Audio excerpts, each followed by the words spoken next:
Joe Biden's notes reference Senator Kamala Harris, among other things, as he speaks at a campaign event in Wilmington, Delaware, on July 28, 2020. Andrew Harnik, AP. Joe Biden was uncharacteristically tight-lipped on Tuesday about the final stretch of his search for a vice president. But the presumptive Democratic presidential nominee seemed prepared to talk about at least one leading contender, California Senator Kamala Harris.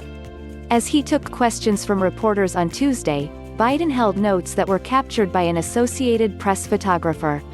Harris's name was scrawled across the top, followed by 5 talking points. Do not hold grudges. Campaigned with me and Jill. Talented. Great help to campaign. Great respect for her.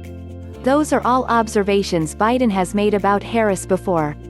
But they take on new significance following a recent Politico report that one of Biden's closest friends and a co-chair of his vice presidential vetting committee, former Connecticut Senator Dodd, still harbors concerns about Harris's tough debate stage performance and that she hasn't expressed regret. The comments attributed to Dodd have drawn condemnation, especially from influential Democratic women who maintain that Harris is being held to a standard that wouldn't apply to a man running for president. The debate stage skirmish was one of the seminal moments of the Democratic primary. Harris, who is black, said Biden made very hurtful comments about his past work with segregationist senators before she slammed his opposition to busing as schools began to integrate. There was a little girl in California who was a part of the second class to integrate her public schools, and she was bused to school every day, she said. And that little girl was me.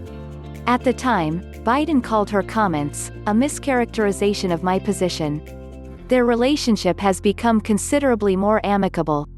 Biden has praised Harris publicly many times and noted that he's thought highly of her personally and professionally since she became close to his late son, Beau Biden, when both were state attorneys general. It is common for high-profile politicians to take notes with them to the podium, either handwritten additions to formal remarks or a bullet point list like what Biden held on stationery featuring his full name, Joseph R. Biden Jr. In March, early in the coronavirus pandemic, President Donald Trump's notes were photographed to show Chinese, written over corona, part of the president's efforts to blame the pandemic on a foreign adversary. Last year, as Trump faced impeachment for pressuring Ukraine officials to help his reelection by finding dirt on Biden, the president had notes that read, "I want nothing," and "I want no quid pro quo." Biden's list, at the least, suggests that he wants to diffuse any tensions around his relationship with Harris.